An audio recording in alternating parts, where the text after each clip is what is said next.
आज दिनांक 2 सितंबर 2025 मंगलवार को मंत्रिपरिषद की बैठक हुई।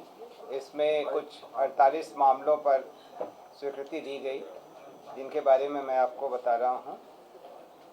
अनुसूचित जाति एवं अनुसूचित जनजाति कल्याण विभाग के अंतर्गत नवसृजित 40 आवासीय विद्यालयों के लिए 10+2 तक के नए शैक्षणिक एवं गैर शैक्षणिक कुल 1800 पदों के सृजन की स्वीकृति दी गई। अनुसूचित जाति एवं अनुसूचित जनजाति कल्याण विभाग के अंतर्गत ही डॉक्टर भीमराव अंबेडकर आवासीय विद्यालय बैकुंठपुर गोपालगंज में 720 आसन के विद्यालय भवन के निर्माण की स्वीकृति दी गई, जिस पर 65 करोड़ 80 लाख 11 हजार प्रशासनिक स्वीकृति दी गई। कला संस्कृति एवं युवा विभाग के अंतर्गत 2 नए प्रशाखाओं के सृजन की स्वीकृति दी गई। कृषि विभाग के अंतर्गत 43 पद क्रमांक 4 कृषि विभाग के अंतर्गत भूमि संरक्षण निदेशालय के अंतर्गत 47 पद ऐसे थे जिनके बदले में दूसरे पदों का सृजन हो चुका है और काम चल रहा है, इसलिए इन 47 पदों के प्रत्यर्पण की स्वीकृति दी गई, इसको सरेंडर किया गया। खेल विभाग में पटना प्रमंडलीय मुख्यालय में पुनपुन अंचल के राजस्व ग्राम डुमरी में 100 एकड़ भूमि अधिग्रहण हेतु 574 करोड़ 33 लाख 90 हजार 125 रुपए की स्वीकृति दी गई। पथ निर्माण विभाग के अंतर्गत पटना में गंगा नदी के किनारे जेपी गंगा पथ के निर्माण कार्य हेतु भू-अर्जन, यूटिलिटी शिफ्टिंग इत्यादि को मिलाकर के कुल 4119 करोड़ 6 लाख रुपए की तृतीय पुनरीक्षित प्रशासनिक स्वीकृति प्रदान की गई।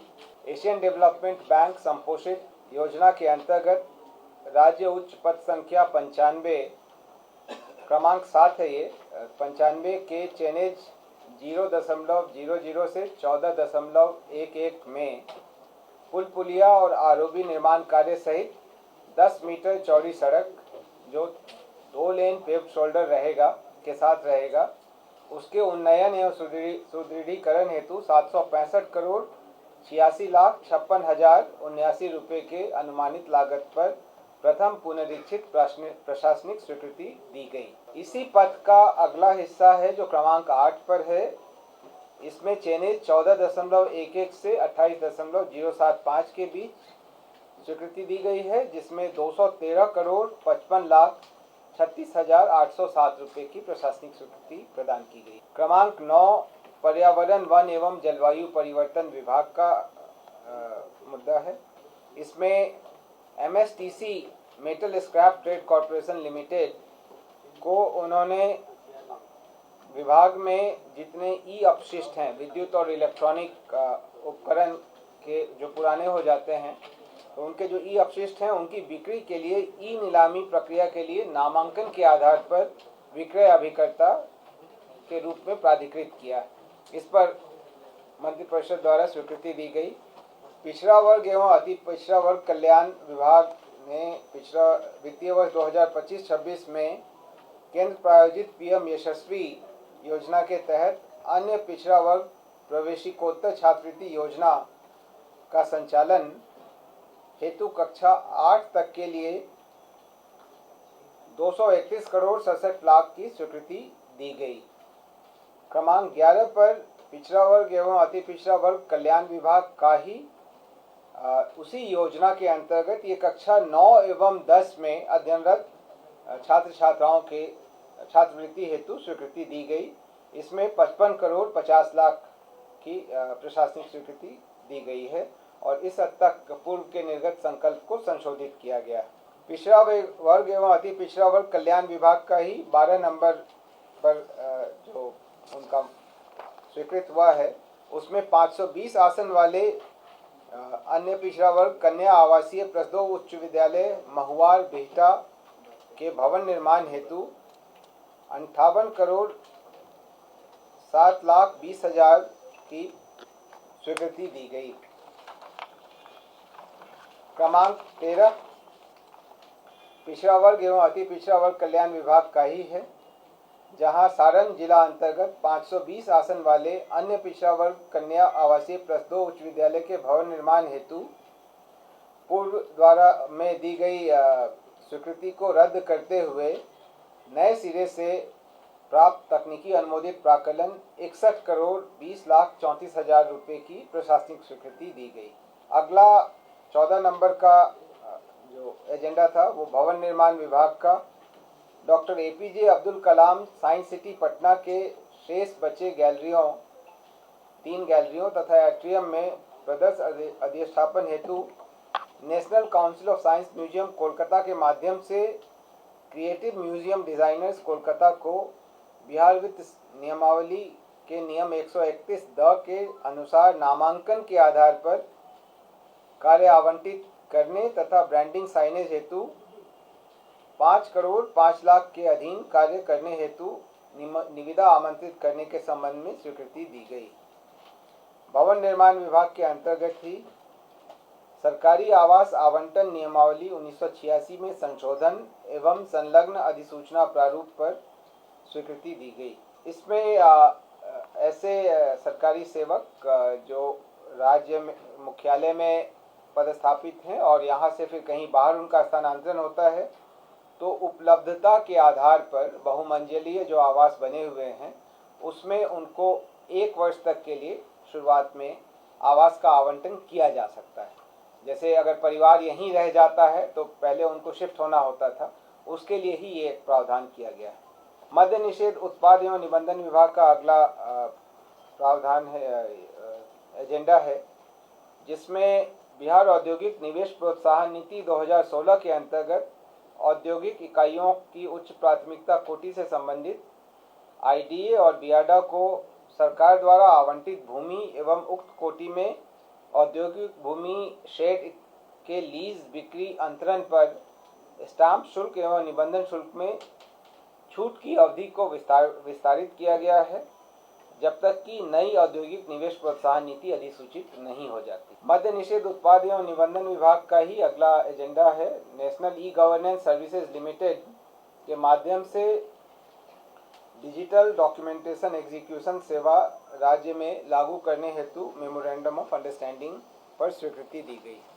18वां एजेंडा है योजना एवं विकास विभाग का जन्म मृत्यु रजिस्ट्रीकरण अधिनियम की धारा 30 द्वारा प्रदत्त शक्तियों का प्रयोग करते हुए बिहार जन्म और मृत्यु रजिस्ट्रीकरण नियमावली 1999 में संशोधन किया गया और बिहार जन्म एवं मृत्यु रजिस्ट्रीकरण द्वितीय संशोधन नियमावली 2025 बनाने की स्वीकृति दी गई। एक तो इसमें राशि का संशोधन किया गया है जहां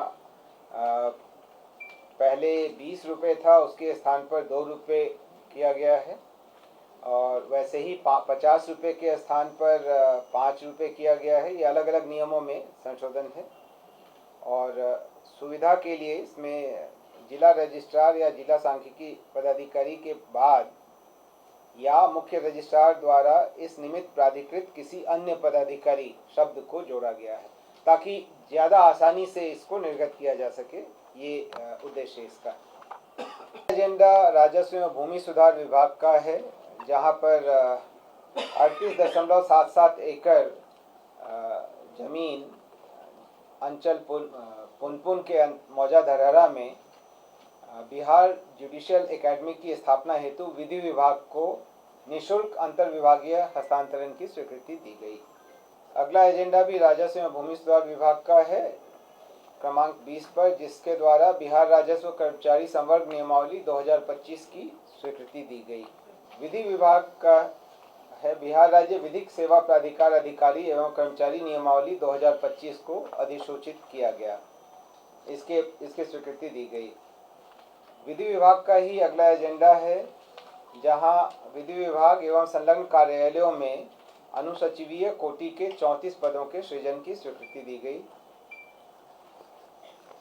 क्रमांक 23 पर विधि विभाग का ही एजेंडा है माननीय उच्च न्यायालय पटना की स्थापना में सुवास सेल हेतु कुल 15 पदों के सृजन की स्वीकृति दी गई। अगला एजेंडा वित्त विभाग का है, गृह विभाग से भी संबंधित है। आतंकवाद निरोधक दस्ता में कार्यरत एवं प्रतिनियुक्त पुलिस पदाधिकारियों तथा पुलिस कर्मियों को मूल वेतन का 30% प्रतिमाह जोखिम भत्ता अधिकतम ₹25,000, जिस पर महंगाई भत्ता देय नहीं होगा, इसकी स्वीकृति दी गई। क्रमांक 25 पर वित्त विभाग द्वारा बिहार अमीन संवर्ग के प्रोन्नति सोपानों के लिए वेतन संरचना की स्वीकृति दी गई। अमीन में प्रोन्नति के सोपान निर्धारित किए गए हैं। अमीन ग्रेड 1 और प्रधान अमीन, ये लेवल 4 है और लेवल 5 में बनाया गया है। पहले से इसमें प्रोन्नति के सोपान नहीं थे, तो ये उनका प्रोमोशनल कैडर अब तैयार हो गया है। अमीन मूल नियुक्ति का पद है, उसके बाद अमीन ग्रेड 1 और फिर प्रधान अमीन द्वितीय प्रोन्नति का स्तर। वित्त विभाग का ही अगला एजेंडा है। बीसीएफ के स्थायी काय को अस्थायी रूप से 12,675 करोड़ 80 लाख रुपए निर्धारित किया गया है। ये अधिसीमा है जिस हद तक सरकार ये कर सकती है।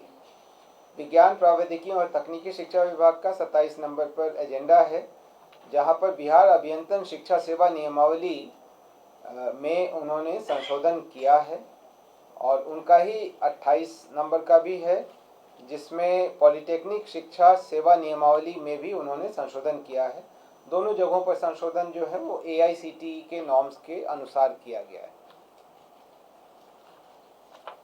क्रमांक 29 पर भी विज्ञान प्रौद्योगिकी एवं तकनीकी शिक्षा विभाग का एजेंडा है, जिसमें 46 राजकीय पॉलिटेक्निक एवं महिला पॉलिटेक्निक संस्थानों में विभिन्न तकनीकी पाठ्यक्रमों के लिए कुल 177 पदों के अतिरिक्त सृजन की स्वीकृति दी गई और पूर्व से सृजित 44 पदों के प्रत्यर्पण की स्वीकृति दी गई।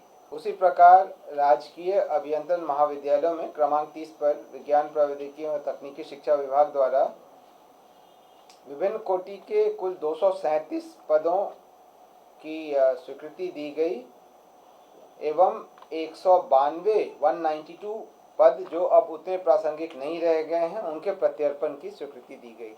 बेसिकली जो उनका पढ़ाई का स्तर है जैसे मॉडर्नाइज हो रहा है, तो नए पदों की आवश्यकता है और पुराने कई पद अप्रासंगिक हो गए हैं, उसी के लिए उन्होंने इसको किया।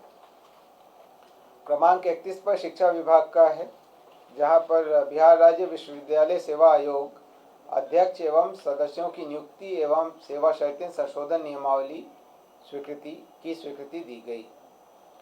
क्रमांक 32 पर स्वास्थ्य विभाग का एजेंडा था, जिसमें किशनगंज, कटिहार, रोहतास, शिवहर, लखीसराय, अरवल और शेखपुरा जिलों में नए चिकित्सा महाविद्यालयों एवं अस्पताल के निर्माण की सैद्धांतिक स्वीकृति दी गई।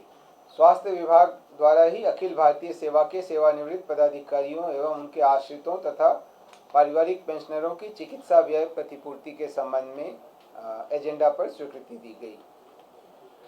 अगला एजेंडा सामान्य प्रशासन विभाग का है, जहां बिहार उत्कृष्ट खिलाड़ियों की सीधी नियुक्ति में संशोधन किया गया और उसके द्वितीय संशोधन नियमावली 2025 पर अनुमोदन दिया गया।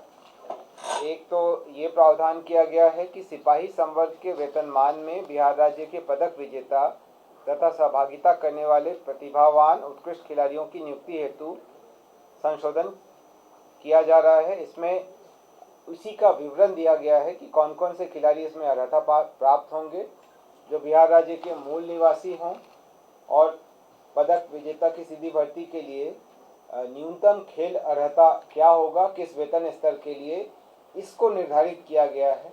जैसे वेतन स्तर 1, 2, 3 में किनको हम नियुक्त करेंगे, वेतन स्तर 6 में किनको नियुक्त करेंगे, 7 और 9 में किनको नियुक्त करेंगे, ये पहले से विवरण नहीं था, वो उन विवरणों को शामिल किया गया है। उसी तरीके से ट्रायल और परीक्षण के आधार पर भी मेधावी खिलाड़ियों की भर्ती कैसे की जाएगी और किन ग्रेड में की जाएगी, उसके लिए भी अर्हताएं निर्धारित की गई। और विशेष मामलों में उत्कृष्ट खिलाड़ियों की भर्ती से संबंधित एक प्रावधान किया गया है, जिसमें यह लिखा गया है कि चयन समिति को इस प्रावधान के तहत उन खिलाड़ियों की भर्ती और चयन पर विचार करने का विवेकाधिकार होगा जिन्होंने असाधारण प्रदर्शन कर देश का गौरव बढ़ाया हो। तो ये सब इसमें किया गया है। और इसके अलावा भी कितने कितने किए जाएंगे, जैसे नियम 7(3) में ये डाला गया है कि किसी एक खेल विधा में एक वर्ष में 5 पुरुष और 5 महिला उत्कृष्ट खिलाड़ियों की नियुक्ति की जाएगी। उसी तरीके से दलीय स्पर्धा में यदि टीम के सभी सदस्य जिनके पास आवश्यक योग्यता है नियुक्ति या चयन हेतु आवेदन प्रस्तुत करते हैं तो चयन समिति टीम के सभी सदस्यों की नियुक्ति पर विचार करेगी। इस तरीके के ऐसे, चूंकि अब कुछ समय ये चल गया है यहाँ पे, तो जैसे जैसे नई चीज़ें समझ में आ रही हैं उनके अनुरूप प्रावधानों में संशोधन किया गया है। गृह विभाग के अंतर्गत अभियोजन निदेशालय में नए जो आपराधिक कानून है भारतीय नागरिक सुरक्षा संहिता 2023 के लागू होने के आलोक में अभियोजन सेवा के पुनर्गठन हेतु, उसके सुदृढ़ीकरण हेतु कुल 760 पदों के सृजन की स्वीकृति दी गई है और इसमें पदनामों में भी परिवर्तन की स्वीकृति दी गई।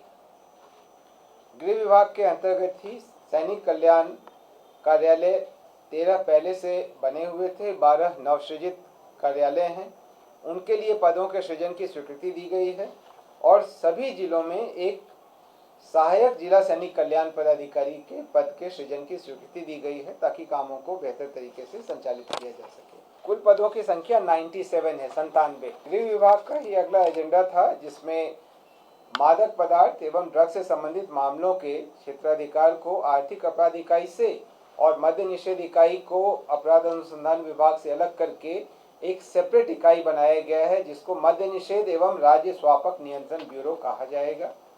जैसे नारकोटिक्स कंट्रोल ब्यूरो भारत सरकार में है, वैसे ही उनका सुझाव था कि राज्य में भी इसे गठित किया जाए।